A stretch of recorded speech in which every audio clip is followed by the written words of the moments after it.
And welcome to the Midday Show presented by Wise Markets. Be sure to go to NorthcentralPa.com for all of your local news, especially right now for scanner updates with the weather. I am Jeff Everett. He is Mark Messina. We have some headlines. We have the holidays coming up. People are asking what your best rant is. Nobody's asking that. No, I have messages. They want Mark's best rant. Here's what happened. They liked your Nazi Billy the Kid rant so much that they are demanding more. When you say they, I find it hard to believe that it's multiple people. Don't leave. Mark's best rant coming up after this. Yeah. All I wanna do is feel awesome.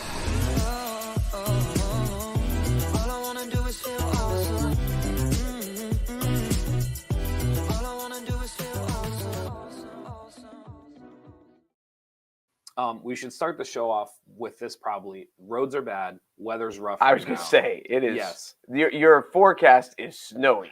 Yes. It's supposed to rain. It's at least my phone says it's still supposed to warm up. It's supposed to get in the 40s overnight. Yeah, 4 o'clock, it's supposed to eventually turn to rain here in Lycoming County. And then it's going to be a mess until what's weird, it's going to be warmer through the night and then colder picking up like tomorrow. They say like 9, 10, 11 in the morning, something like that. Yeah. So it seems like it's going to get bad. It's going to be okay today. It's going to get bad tomorrow when it freezes a little bit until they can treat the roads. I would argue it's bad right now. It's bad now, yes. Okay, yeah. Because it's slushy and... Yes. Just a couple of things going on. Earlier today, 2400 block of East 3rd Street in Williamsport, there was a vehicle crash. 6000 block PA 654 Williamsport, 3 vehicle crash. These were all about 2 hours earlier. Again, if you go to North Central PA's Facebook, all the scanner posts there, you can keep track of it. The two that I wanted to mention, I-80 westbound on Muncie, vehicle went over an embankment. There's another one on I-80 Interstate 180, because I did this last time too. Yeah. Interstate 180. So if you're Interstate 180, there's numerous reports. Be careful. The other one that I wanted to mention actually is on 15 up north. Multiple cars going off into the embankment as well. So if you're trying to keep track of it, if you can avoid 15, if you can avoid 180, to be honest, if you can avoid leaving the house right now, currently, it is a good time to do so. North Central PA Facebook page, you can keep up with the scanner posts and all of the updates, as well as the PennDOT releases. So as roads are being closed, as roads are reopening, all of those PennDOT posts, you can find them here at North Central PA. It's just not that it's every time to have, crummy roads, but just where we're at right before Christmas, where people are scrambling. You just hope that the kind of the understanding of you don't have to get the stuff today. You probably don't have to get the stuff at all. Sure. Like my mom was going out to get pies for Christmas dinner. Okay. And then she canceled that and said, you get the pies for Christmas dinner. But, if I wasn't there to get them, or if it wasn't convenient, you can have dinner with no pies. It's about the people. It's not about the food. Sure. You can have SpaghettiOs for Christmas dinner, and it's okay. Actually, sometimes SpaghettiOs are delicious. Do you like SpaghettiOs? I grew up on SpaghettiOs. I love SpaghettiOs. Very underrated. My grandfather used to make fun of me because he was saying it's all the leftovers at the factory, and they just throw it into the spaghetti. They were delicious. They still are. I did want to mention on my way down, obviously the back roads right now are treacherous. I actually saw there were 2 school buses on my way down. So from Grimesville through Old Lycoming to Newberry, all the way into downtown Williamsport. 2 separate school buses stuck trying to get up different parts of the Grimesville road area. And then there were numerous FedEx trucks, Amazon vans that were basically stalled out off to the side of the road because they were trying to go up a certain incline. So it's not just whether you can get up or down the road right now. There are numerous people. You go around the wrong bend, person comes to an intersection at the wrong time, can't stop. It is right now is a treacherous time. If you can stay home, please do so. And again, if you need updates, North Central PA's Facebook page to check out the scanner post and the PennDOT updates. Yes.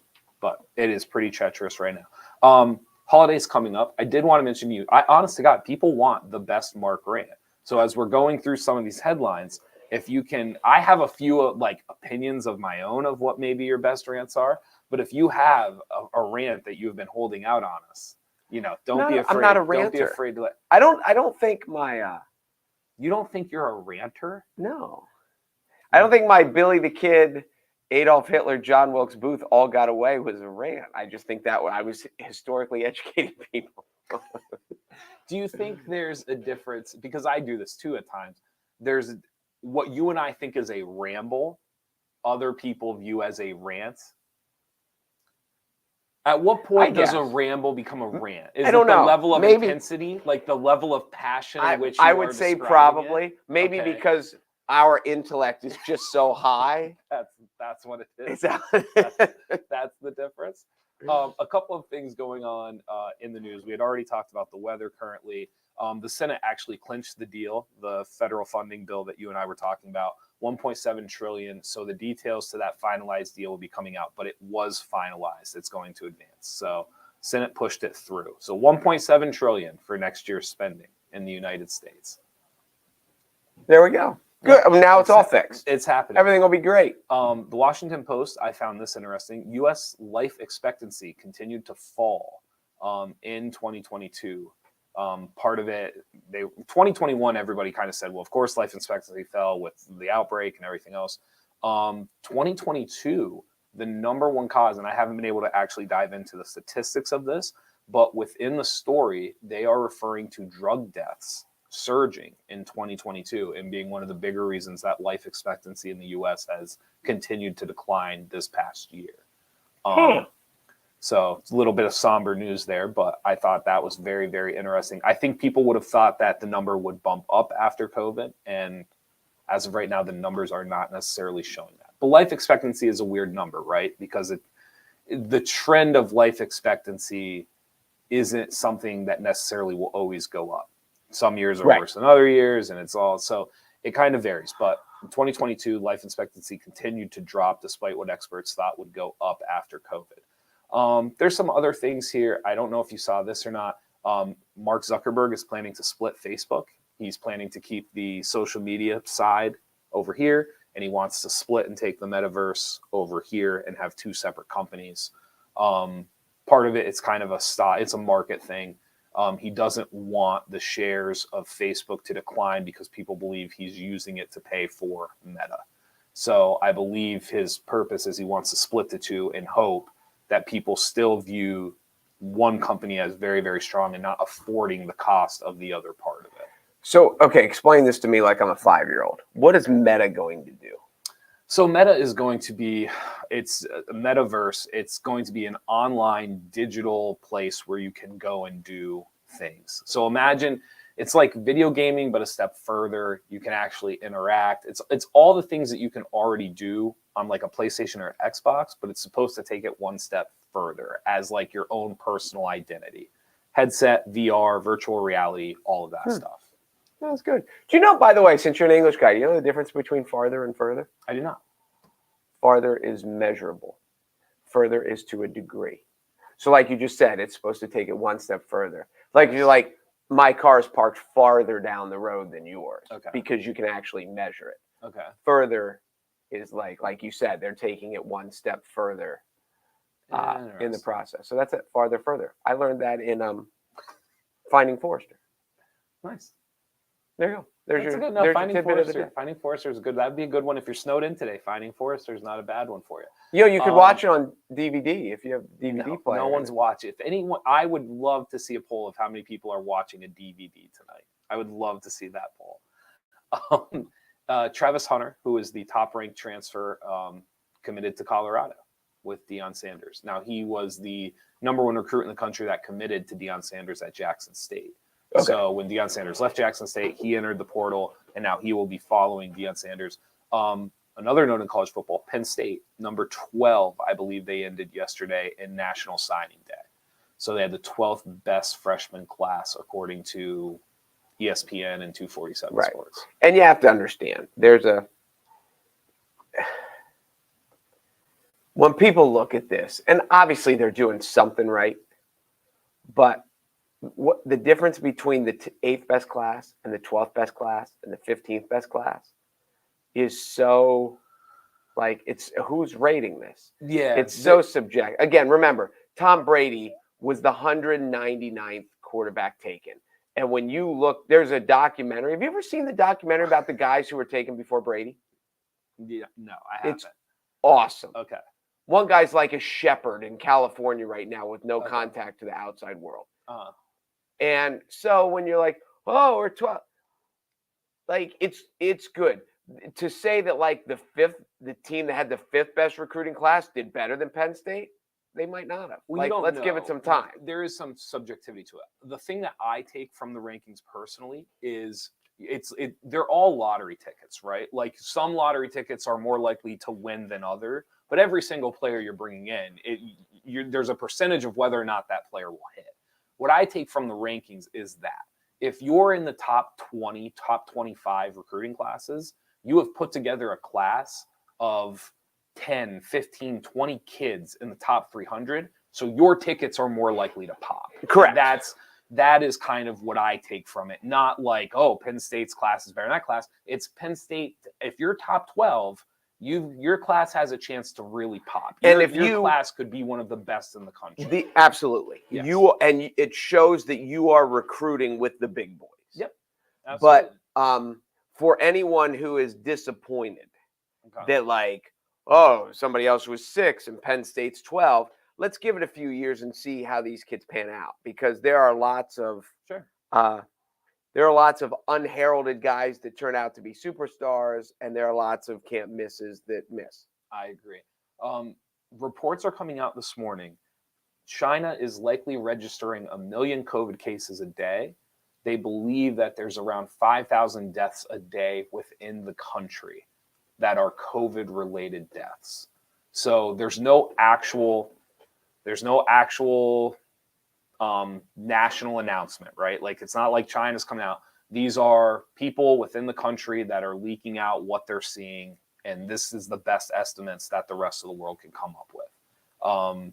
So it is, I don't want to say like the game is on in China, but it is everything that they were worried about possibly happening if they were to end the no COVID policy. It seems to be happening right now.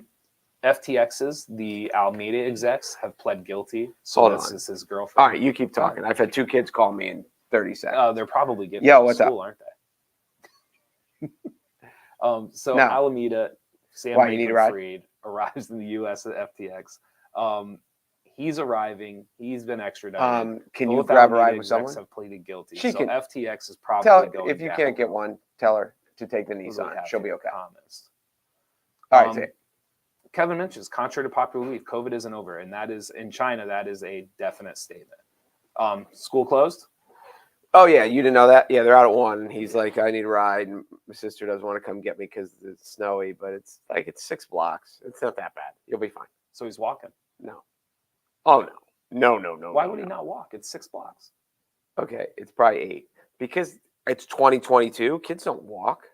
So hold on, just so I understand, your daughter doesn't want to drive 6 blocks in the snow. Mm-hmm. Your son doesn't want to walk 6 blocks in the snow.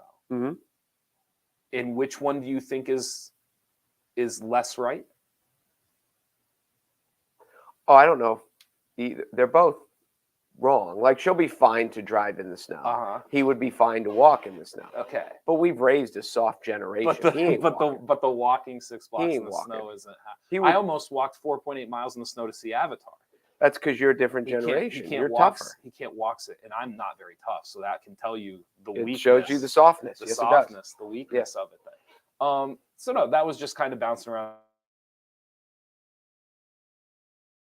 on some of the head of notice. I have a few other stories up here, but they're not prominent headlines necessarily. God, now my ex just texted me. Don't these people know I got stuff to do? Apparently not. Apparently the answer is no. Yeah, this is a bad day. All right. What was the question? I didn't know if you had it. Clearly you have enough going on. No, I don't. I had a bad day last night. Anything that I always ask yourself after I read through some of the headlines, if there's anything that you've noticed or anything that you wanted to mention. I wanted to mention it was the worst basketball game my team has ever played that I ever coached.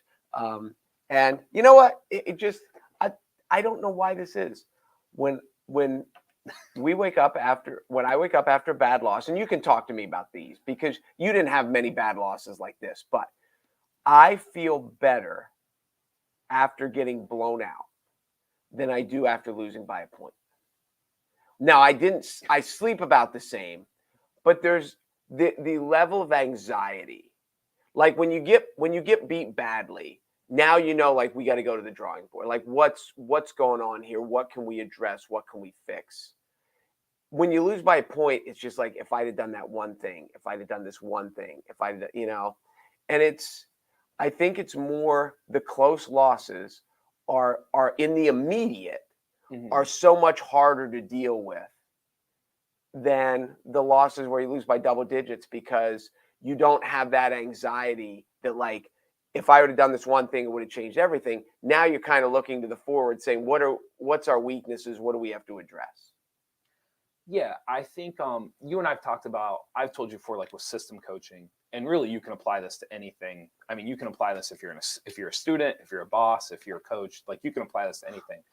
I was really big growing up, like learning about coaching, about Shaka Smart and Brad Stevens, and they believed in like this whole system coaching, and like you have your system and you kind of believe in the system, and the result does not necessarily dictate the success of the system. Right? Like if you stay with the system, right, it gives you your best chance. Don't be result oriented, be more, and the system will take care of itself. I have heard people say that that's the dumbest thing they've ever heard of, because like you can go 5-6 years and not get the results you want. And if you would have just tweaked something or changed something, who knows what may have happened. Right. I am of the belief that part of system coaching, why I believe in it, is not so much because I think those people are wrong. For me, it's a philosophy that allows you stress relief. It gives you the opportunity to not lose sleep or not worry about it, because it helps you find the things that went wrong easier. So if I have a very core system and a core belief as a boss or a coach or whatever it may be, like as a boyfriend, as whatever, if I have like a core system that I believe in, when I do fail, it's not like I got to solve this. It's like, oh, that was the problem, and now I'm going to try to fix it this way. So the best advice that I could give to you or anybody else that loses sleep over those things is like, what is your system? Do you believe in your system? And if the answer to that is no, get one. And if the answer to that is yes, then why are you losing sleep? You know your system and you know what you need to fix.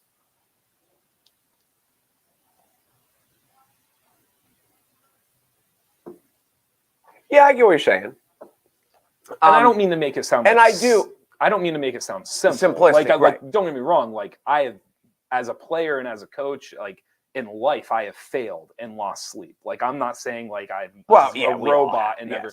I'm saying for me personally, it has allowed me the ability to just kind of be maybe more even keel than what I would be.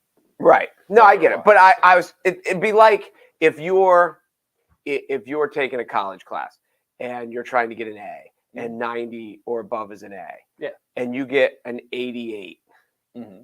Like it'd be a lot easier to get an 82 and just be like, yeah, I got a B. And because the 88, you'd be like, oh my gosh, if I had studied a little harder, if I had done this, so it is. Like, can we use the example of what happened to you guys last night? Sure. You guys were what from the 3-point line? 1 for 27. So you were 1 for 27, which is atrocious, right? Like just which is not good. But here's like when you talk about system coaching or like a system approach, right? The question shouldn't be like we went 1 for 27, like we stink, right? Like that's not the problem. The things that you start to look at when you look at system coaching would be, okay, we're 1 for 27 from 3. Do we want to take 27 threes? Like, is a goal for us to take 27 threes? Right. If it is, all right, well, we got the 27 threes, like we took the 27 threes. So then you get deeper. Were they forced threes? Were they threes out of our offense? Were they like, did we feel rushed when we took the threes? So now you're looking at it and you're going, well, you know what? Like half of these weren't great shots. Like we took them, but they weren't great. And so now you get to ask yourself, like, okay, we've identified the problem. We missed all these threes. We were like, how do we get better threes? And so I just think there's so many people that would walk away from your game last night and would just go like, they can't shoot. Like, oh my gosh, like, what are we doing? But if you're system coaching, you can go, the problem is we took 27 threes. We should never take 27 threes. Or the opposite. well, we got 27 threes, but like we rushed or they Right. weren't within the flow of the offense. So that's why for me, like system coaching just alleviates that kind of like, oh my God, how do we solve this? What do we do? If you know your system and what you're trying to do, it gives you the right questions to help you find the answers. Well, and I think the thing, and I've told our kids this even before the first game, like just as important as game day is the next day. And because in life, you're going to have great success. You're going to have successes sometimes that was even better than you were capable. And you're just like, how did I do that? And then you're going to have failures. And, 1 for 27 in a dismal game is a failure. Sure. So the question now is, how do you come back? Because we're supposed to play tomorrow, weather permitting, we'll see. And we're supposed to play a better team than the one we just lost to. So, is your mindset still to compete? Do you still show up? Do you still go? Or now do the negativity start reeling in? Do people start going rogue and start going their own way? So it is, the challenges, dealing with success, your ability to deal with success and failure in life is, I think, one of the greatest, if not the greatest, one of the greatest characteristics of successful people. And we always look at with failure, like Rocky said, it's not how many times you get hit, it's how hard you can get hit and keep going. Sure. But there's the other side of it is dealing with success. And does success make you lazy? Does success make you spoiled? Right now, I'd love to see if we could deal with some success because we haven't had any lately. But it is the challenge from everybody, from the coaches, from the players, from the parents, from everybody. Right. And so it'll be fun to see how it goes. Close losses are harder to take in the present. Blowouts are harder to take in the future, especially during practices leading up to the next game. Interesting. I've never thought about the longevity of what is easier or harder to take. That I never thought of it that way either. And I agree with what he's saying. I think one of the things that you can, like, what can you really improve on and what can't you improve on? Sure. Because people have, they are who they are. Well, I think as a player and a coach, some of my hardest losses when I reflect back were the ones where I felt like the system worked and then the result varied. Because then you have to justify to yourself, like, you might have done everything right. You might have done everything you could have done, right? And then you reflect back and you look and you go, but we lost by 3. We lost by 10. It just wasn't. So for me, those are the ones where you feel like I think most people get comfort in knowing, like, well, we did our best. Like and I have always found that I struggle when I feel like I did my best and I followed the system and trusted it, and then it failed. That's where I have always had the most struggle. But if you did your best and you followed the system, did you fail? But here's the thing. I think it's because I think what it is because it makes me worry about the system. And as a system coach, that is my belief. And so what it does is it rocks your foundation. You almost have to double down. You have to believe in it so much that even when it does everything it's supposed to do and the scoreboard doesn't reflect, you have to almost ward off the thoughts. Like, you have to ward off the idea. Like you said, well, if you did it, well, yeah, that's why now I'm kind of like, I got to hold on to the system because if that's what didn't work. Well, I think one of the other challenges in life is to be able to accurately grasp what you're capable of and not have it, not look at someone else and say, well, they can do that, so I should be able to do that. Because they might be better than you, or they might be stronger than you, or faster than you, or smarter than you, or sing better than you, or dance better than you, or act better than you, or all these things. Right. And it is okay to do your best and give your best effort and try your best and not necessarily win. Sure. You don't have to be the lead in the show. You don't have to be the soloist. There are lots of times that we walk on the court and the best player is on the other team, and that's okay. And it's just about how do we compete and still I think how we treat each other through the process is the other thing that I try to stress. But yeah, it is. I think There's I so think many what levels happened- to it. Just let me finish. There's so many levels to it that the scoreboard can mess you up. And there's always a bigger picture above and beyond or around the scoreboard. Yes. Yep. All right, now Nothing more. No, that was perfect. okay. I mean, that was, but you have to, again, I think you have to be able to, whether it's the dotted line in a business, or whether it's the scoreboard in a game, or a grade on a paper, like, you have to be able to, I'm trying to think how I want to say it. You have to be able to know that the scoreboard is not conducive to everything else around you. And so that's the hardest part. Like, when you lose a big game, the hardest part is understanding it does not negate what just happened the 2.5 months before. No, I agree. Or the 2.5 months that are to follow. And I think sometimes we get very much ingrained, because I've had people literally say to me, like, how are you so calm at the end of games? Like, how do you not, like, if you lose a tough game, how do you not react? And when you win a big game, like, how do you not react? And I think a lot of it is because I think it's one little moment in what is like the broader picture of the system or the thing we're trying to do. Well, I think one of the other aspects, and one of the things that I'm going to address to the team, and we don't practice today now because of school, but in life, the best stories are usually centered around failure. And my teams, when I went through school, we had some super athletes when I went through, and we were in 2 different state championship games. We had a lot of success. The story I tell most is my junior year when I threw 5 interceptions in the district championship game. And it was probably my biggest failure. But now as you get older, it's the best story. So the ability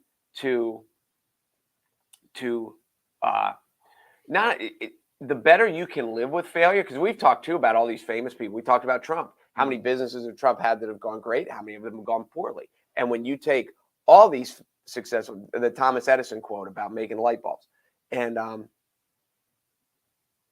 Edison made the light bulb, didn't he? Yeah, that's what I thought. Oh, Alexander Graham Bell made it. Okay, I thought I had the wrong inventor there for a second. But all these people who have done all these great things have also failed miserably in other things along the way. Yeah. And the ability to A, learn from it, B, move on from it, but C, even to be able to laugh about it and be like, yeah, that wasn't my best idea. Yeah. And, these bands that have terrible albums, and actors who've made terrible movies, and they're, like the Matt Damon choice with the Avatar. Right. And he laughs it off because, it doesn't always come up roses. So, I think these are, when people talk about the things about sports and they're like, it teaches you hard work and dedication. If you can grasp all these other things, there's lots of things in life that teach you hard work and dedication. Sure. The thing that sports teaches you is, if you can, is not to like during the game, the scoreboard is the most important thing. But around the game, the scoreboard, there's a lot of other important things. Yeah.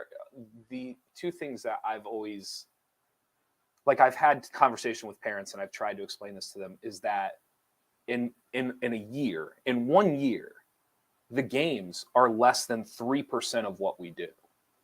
And so, like, if you're running a program, if it's a 12-month program, like, if you're really dedicated and you're really into it and you are committed and you're trying, literally the games are less than 3%. And so I know that's the thing with the lights on and the scoreboard, and it's the thing that's going to decide if we're winners or losers. And I totally get that. But there's 97% of just workouts and meals and bus rides and van rides and just hanging out. And there's 97% of it that doesn't involve a scoreboard. And so, like, it's some really corny, Hallmark, cheesy stuff.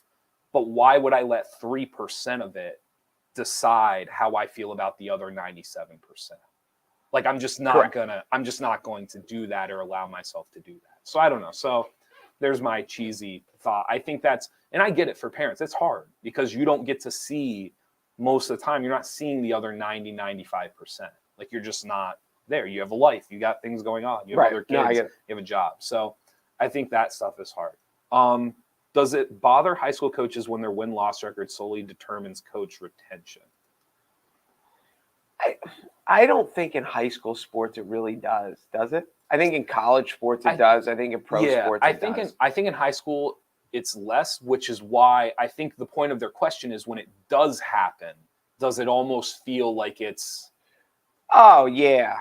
is it I don't know how to I've said before, I think some of the best coaches in the area are coaches that have done Do less with more. by Do more with far. less. Yes, Sorry. by far.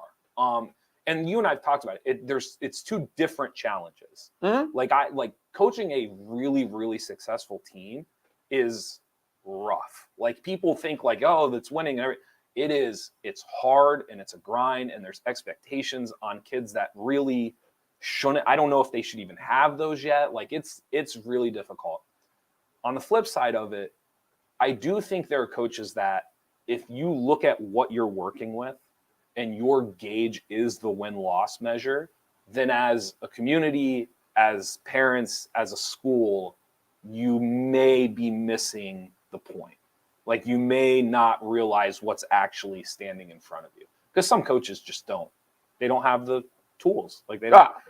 Yes. Like my buddy Zip used to say, it's way more about the Jimmies and Joes than the X's and O's. Absolutely. And if Absolutely. you now once both of us have the Jimmy and Joes, Now, yes. now no, the matters. X's and O's really, really matter. Yeah. But there is a ton to like you just have the right kids. No, I remember talking to a friend of mine who's a high school baseball coach years ago, and they were doing winter baseball workouts in December, which I always love. And I said, "What are you doing?"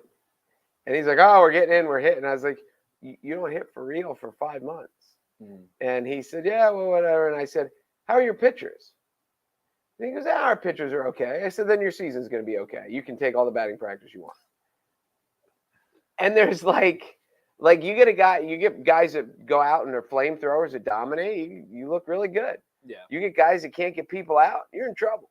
Yeah. So there is a lot to that. Like in every sport, Mhm. you know, do you have a quarterback? Do you have a running back? Do you have an offensive line? Do you have a guy who can score? Do you have a guy who can, every time you roll the ball out, you know he's going to get you 20 and 10? Sure. Or are you so yeah, there is a lot to that too. There's some of it. I'm trying to think how to say this. Do you think it should be part of the criteria? Like when a high Winning? school coach, like when a high school coach goes in for his Sure. review. I think it should be part of it. Uh-huh. I mean, the part of the goal is to win and Sure. to compete. Mhm. But at the same point, it should be about like how many kids come out, how much do you care about. I think one of the things that messes up high school sports programs is you can tell certain coaches that commandeer the kids and other sports around them suffer. And I think if you get a big school like Williamsport where you can kind of spread them around, then it's okay. But at normal schools, the normal Central Pennsylvania schools, your athletes have to play multiple sports, or your athletic department isn't going to have success across the board. So I also think kids should be encouraged. Like we had two JV kids miss a game the other night because they were in the band concert. Mm-hmm. And it is good, I think, at the football games when the cheerleaders and the football players are playing in the band at halftime. If they want to be able to play both, they should be able to play both. When I was a kid, nobody did. Mm-hmm. But it was a different time. So I think you need to look at the whole spectrum of it. Mm-hmm. But you do think that that's part of the spectrum. But I think too, if you're getting, winning. I'm not trying to catch you or put you on the spot. You're kind of like dancing around. No, I think winning, something that it has to be. I think the person has to be competent. And has to have a kind of a clue what they're doing. Totally. And have the kids believe. But and I know in the winning aspect, if you just look at the win-loss record, you can manipulate your win-loss record with your schedule. Sure. I mean, that's definitely part of it.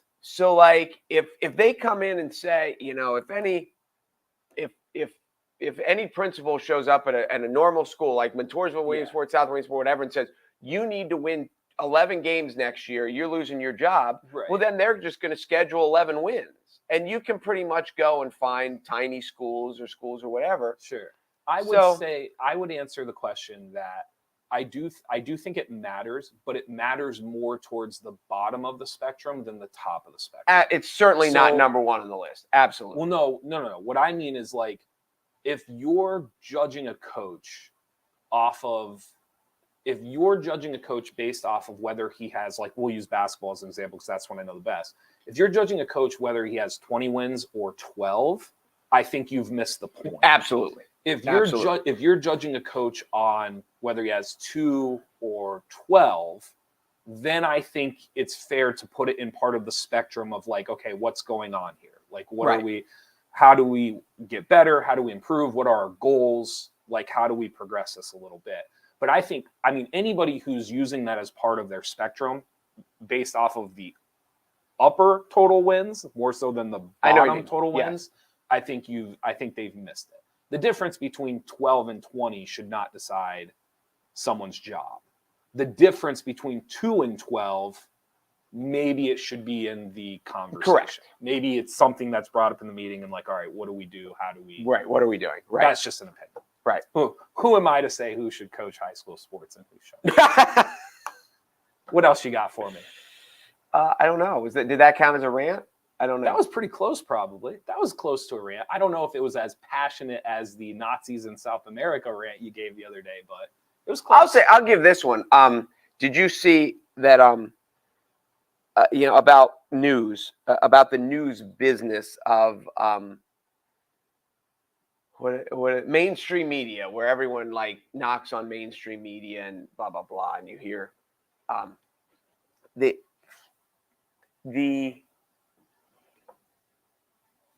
how do I say this? I hope that society. Well, it started. The reason I started with. Did you see the Sean Hannity deposition? No, I haven't seen any of it. Apparently, Sean Hannity gave a deposition, which is under oath, that he said he never believed for 1 second that the election was stolen from Trump. Okay. Even though Hannity and Trump were good friends and he's an advisor off the thing, that under oath by fear of criminal prosecution, that Sean Hannity said, I never believed for a second. Okay.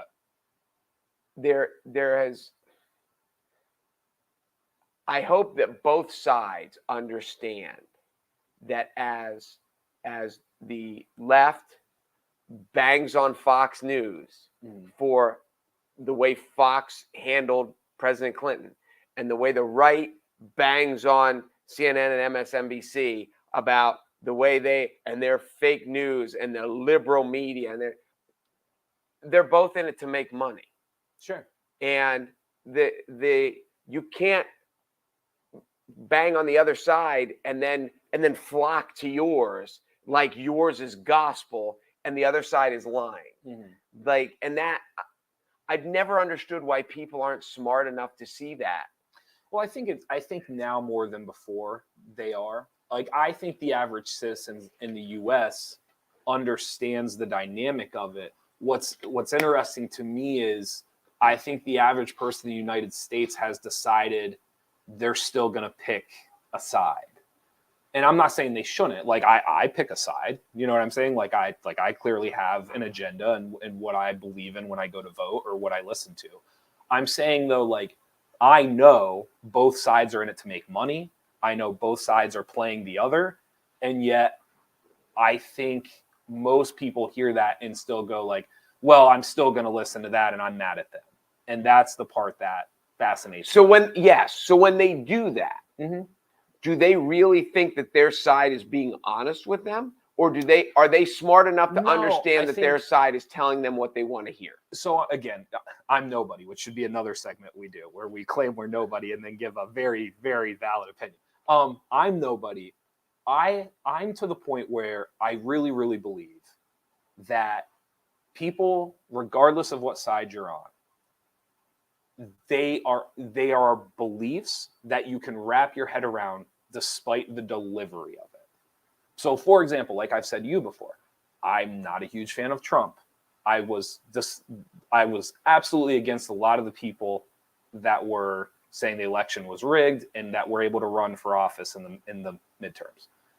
With all of that being said, though, I'll have liberal friends that are like, then why are you a conservative? And I'm like, because like there's a lot of values on the conservative side I still believe in. Like there's a lot of things that I really listen to the liberals and I'm just like, we're not even close. Like there's a gap here.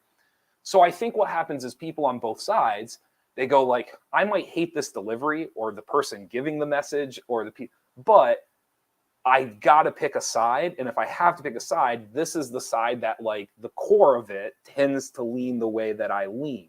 Why? So I guess a better way to wrap it up is I think we've gotten to a point where we are really lenient on the messenger, the delivery of it, because we don't have another choice. So as a conservative, I don't have like Fox News is my deliverer. Like they are the messenger, right? Like they're the people with the conservative agenda and they're the ones spewing it out.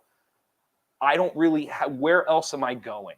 Like what else am I doing? I'm certainly not going over to the other side where like their core isn't necessarily what I believe in. But don't you and think vice versa. You can't get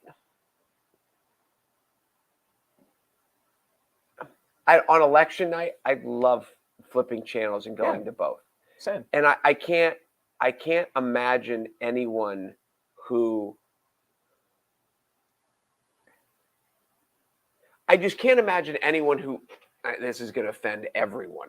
I can't imagine anyone who thinks they're intelligent and informed and all they watch is liberal news or all they watch is conservative news. Mm-hmm. You can't be, because they're just talking to you to make money. Like Sean Hannity just came out and they ran shows to make money off of the election was stolen. The election was stolen because that's what the base wanted to hear. And Sean Hannity came on and said, I knew it wasn't stolen. Sure. But people are like, that but I think boggles my mind. No, it's like listening to a pregame show of the Philadelphia Eagles, and you think, my God, the Eagles are never going to lose again. Or maybe they're a bad example because maybe they aren't going to lose again. But when you listen, like you can't listen to one-sided pregame show. Go, oh, these guys are great, and they're going to have a breakout game and whatever. Well, go listen to the other team. But this is the part where I think it's important for people to have these conversations, because I've told you before, I don't think the election was rigged, but like I was vehemently against a lot of the justification for like the mail-in balloting and the different legislation and how we were switching stuff up. Like it felt as if we were allowing or proceeding forward in a manner where we really didn't have a grip on it yet. And again, I will sit here and tell you, like, Biden is the president. The election was not rigged. Do I think that there was like uncertainty? It was flawed. Do I think there was uncertainty within the process because of circumstances happening within the country? Absolutely. And so if you're someone like me who believes that there were elections that were flawed, there were processes that were flawed, what's the closest thing to that? Because no one's coming on TV and saying like, well, the election wasn't rigged. There were certainly some. No one's going to tune into that. Like it's too simple. Like people want to be entertained. Like they want to. No, I get it. So if you're someone that thinks elections were flawed but not rigged, I mean, where do I tune in? Because the liberal side, they're not going to admit the elections were flawed. God forbid they admit that some of the processes and some of it was questionable, like that there were issues. They're never going to admit that. So it's like, where is somebody in the middle supposed to go regardless of your party affiliation? Both. You flip back and forth. But see, doesn't that benefit both? Like neither. No, it's not about who. It's benefiting you because you're hearing from both sides. But see, what's funny though is you're implying that the solution lies within us, and it's not the media corporations that are the problem. But the media corporations aren't going to change. And for us to be more intelligent, I understand. We have to understand. But by tuning into both, listen, there's no solution. Like I'm not sitting here implying we'll fix this, but I'm just saying to tune into both, you're only helping you're giving this side clicks and this side clicks. You're giving this side views and views. So neither side is going anywhere. But if like if the you're purpose stuck is, in this trap of like these are the two best things. but if the purpose is to educate ourselves, Mhm. we can't say, well, I'm just going to be dumb as a brick because the media has presented it to me in a way that I No, can't. Totally. Our job is to, Which is why you and I on election night flip back and forth. Right. Like again, I don't think I'm here to say there's a solution to it. What I'm saying though is it feels right now like you and I come on here and we've had a lot of really good conversations about how do you inform yourself in 2022? Like how do you find TikTok. factual information? Yeah. How do you find the right how do you find unbiased information in 2022? But the funny thing is every time you and I talk about it, it's what can I do? What can you do? What can we do? It's never like how do we get the corporations to stop? well, we this? How do- can't. We Correct. But that's what I'm saying. It's funny how we try to find answers away from the problem. Do you know what I mean? Like it's Well, I get it. It was like back when who was in office? In office, yeah, I guess who was somebody in New York City when they were trying to legislate the size of sodas that you could sell at Yes. Unimart. Mhm. You're like, well, we're trying to corporate America help people get healthier, and okay, and I get the principle behind it, but if you want to get healthier, don't buy the 96-ounce Pepsi and drink it. Like that's like if you want to get healthier, then you get healthier. Don't wait for corporate America to get you healthier, then you do it. And I think that's the same that we have to do. We don't have to do it. It would be better if society did it. The intelligent, educated people have to be able to listen to both sides. And that means your remote control has to flip back and forth. And there have been studies about, I think I read one about people who are diehard Fox viewers that agreed for this study to watch like an hour of CNN every day for a month. And after it was over, they had different views because they actually heard from the other side. And it doesn't mean they changed from liberal to conservative or for whichever way I meant to say that. But like there is this aspect of, and I just think it goes back to the people in all aspects of life. If you only talk to the people who are going to tell you what you want to hear, your success is going to be limited. There are times in life you need to talk to people who say, you might not be doing this right. Well, I've told some of my like liberal friends, I've said, I understand you don't want to read Fox News. Like I get it. Like it's not appealing to you. But I said one of the examples, and we talked about on the show, remember the Project Pineapple that we read about? Yes. About the Marines in Afghanistan that basically went against the government to help pull these people out. And it's an unbelievable Operation story. Pineapple. Thank you. Operation Pineapple. If you Google it, it's a great story. If you haven't read it or heard of it, it is unbelievable. And one of that, I use that as an example sometimes because Fox News was like the only one who ran the story. It was like, correct. It was like ABC News on TV. And then it was Fox actually ran like a written article about it. And so I told my liberal friends, like, it was like, forget about like opinions. You missed a great story. Like it wasn't even on your radar about this unbelievable stories about these Marines saving these people's lives because you just won't click over to the other side. Like you won't view. And that's what I'm saying. Yeah. That each side needs to click to the other side because they're not all wrong. Some of the opinions on the other side, you're like, that's a good point. Yeah. That's a good point. Yeah. Like A Muppet's Christmas Carol is the greatest Christmas movie of all time. You know what's funny? I was just in Walmart and I was at the Jim Carrey one was Christmas Carol? Yes. Okay. And didn't Joe Smith told us, who did he say? Was it the great-grandson of... the great-grandson, is it Dickinson? The great-grandson of the Dickens. guy who wrote it used to go around and do like a one-man performance of It's a Christmas Carol. And that was his favorite. He loved the Jim that was his Carrey favorite one. I don't know if I've seen the Jim Carrey one. It's because good. when Joe said that, I was trying to picture it, and I don't know if I can. Yeah, it's good. It's not like I won't watch it this Christmas season, but if you've never seen it before, it's good. You will watch The Muppet. Have you watched it yet? I haven't watched it yet, so this is You're running out of days, dude. I am, so you'll appreciate this. So, obviously with the snow and the chaos and everything, my girlfriend was helping her sister wrap presents this morning. Okay. So I get a phone call and she's basically like, I'm not gonna, because of the weather, I'm gonna stay here. So her cousins are coming. They're gonna watch a movie. They're trying to pick something out, and they wanted to watch Spirited. And I hear Hannah go, "Oh, I can't watch Spirited. Jeff will kill me." And I said, "I'll make a deal with you. If you watch Spirited there with your family," I said, "you have to watch It's a Muppets Christmas Carol with me." And she immediately went, we can't watch Spirited, guys. Because that's how much she doesn't want to watch a Muppets Christmas Carol with me. She won't watch it? No, she will. I mean, she'll do it for me. She- it's not her favorite. Like, it's not her. Has she watched it with you before? Yes, I Okay. forced her to watch it. It's just not like, I get it, because you and I have talked about like different tastes, stuff like that. The Muppets is not for everybody. Like, there's a group of people that the comedy of the Muppets is not really a thing for them. I guess, and she's younger. I don't think there's anyone, and you're never supposed to talk and have. Everyone of my generation loves the Muppets. Yeah. Like, I can't imagine somebody of like my age watching it and not liking it. Yeah. Oh, I believe that. I'm just telling you though, there are people that like it's not their thing. Because like everyone old like me that grew up with Tom and Jerry. No, I never watched. They just made a movie that I never watched. Did you watch the Tom and Jerry movie? It was on HBO Max during the pandemic, so I think we did. Was it any good? It's fine. I mean, it's Tom and Jerry. But like when I was a kid growing up, there is no one who didn't like Tom and Jerry cartoons. My dad loves Tom and Jerry. It's timeless. I mean, you can turn it on now. There's classical music stuff that you heard, like, because I had to take a music appreciation class in college, and so much of it was used by Hanna-Barbera. Is it true that Tom and Jerry are actually in cahoots? Like the whole thing at the end of it is they were working together. Is that like a real thing? Have you ever seen this? I don't think so. No?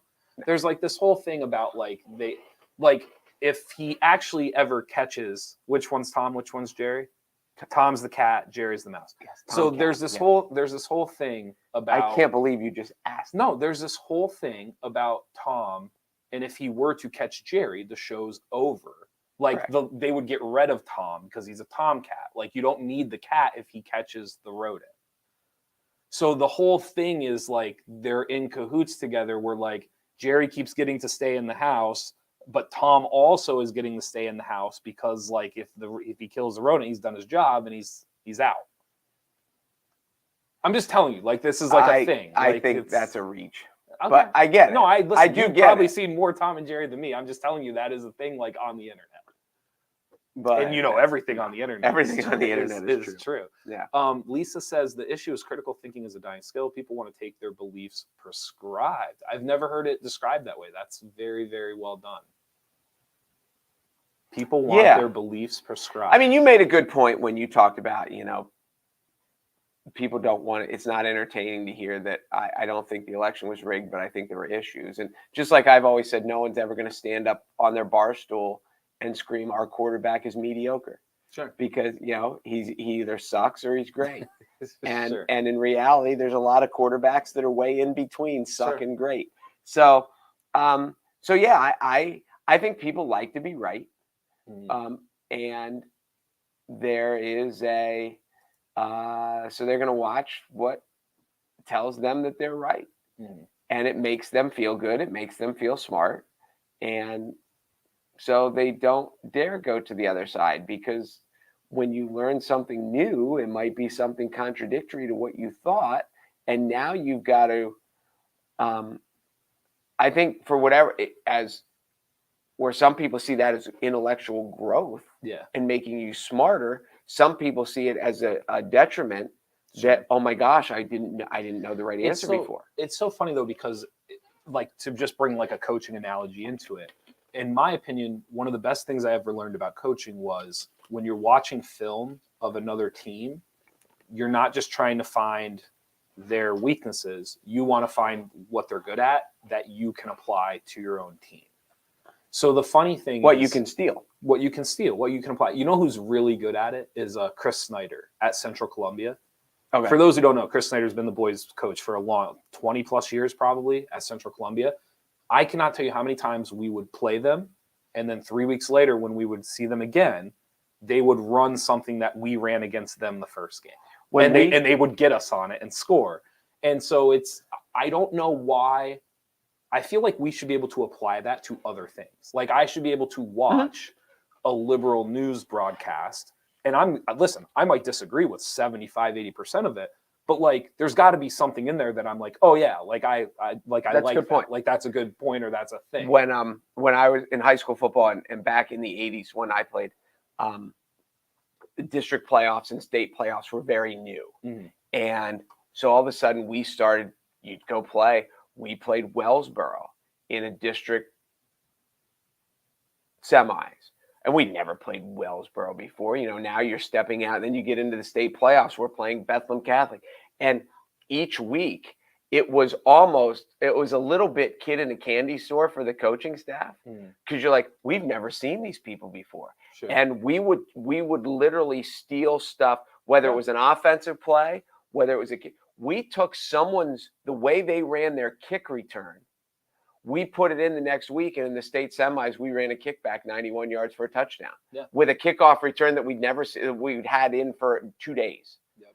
And so, yes, it is one of the great things about sports is seeing what other people do and what you can adapt to. And I think people do it in life a lot.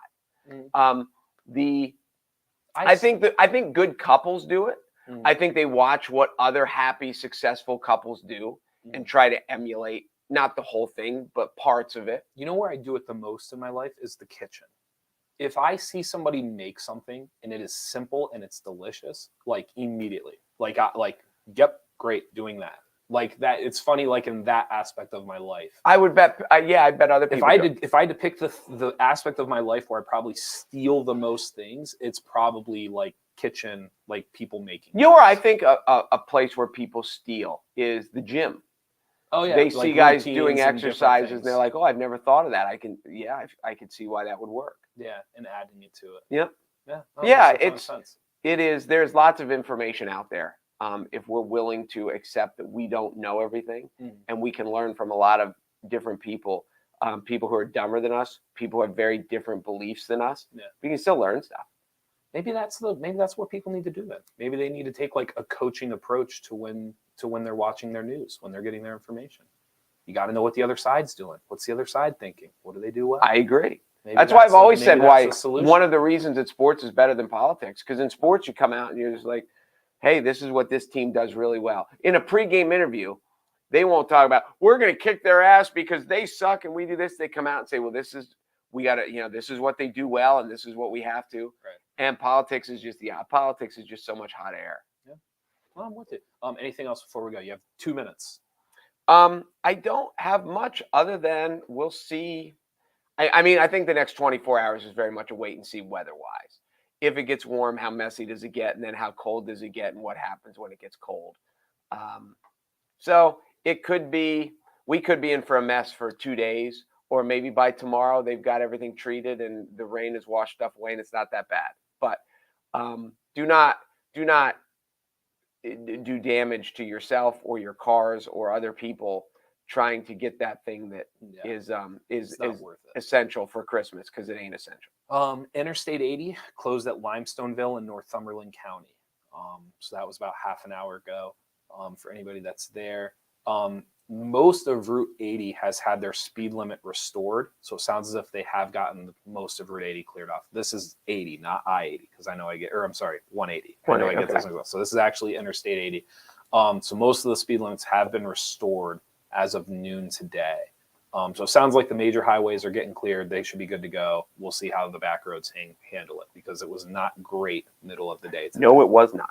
Thank you guys for watching the Midday Show. Let's do one last holiday shout out for Wise Markets. It's crunch time. This is it. If you've got empty stockings, if you've got empty cupboards, if you don't know what you're going to be making on Sunday, if you can make it there safely, Wise Markets has what you need. Grocery rewards, gas rewards. I would imagine if you were ever going to try out the Wise to Go, put your order in, go, pick it up, walk out. This might be the weekend to try the next 2 days, given the weather and what's happening. I know you're not a math guy, but do you know the probability of me being in a Wise Markets before the day's over? It's pretty high. Really? It's pretty high. Really? Absolutely. Because it's crunch you're time. Already out too. So it's crunch time. I'm out. It's crunch time. and you just with the unknown of tomorrow, yeah. No, Me that and makes Wise sense. Markets is going to have a rendezvous sometime Me before and the Wise evening's over. Markets. We gotta do shout outs. Shout outs to Kevin Liddell, Carolyn Lombardi, Lisa Ann Fanning was in today, Heather Myers was in today. I'll do my Ryan Bogacek, Bradley Walters, Jimmy Webb, Rance Mahaffey. I saw Jim Webb Sr. on the street. Did you? So yeah. Yeah.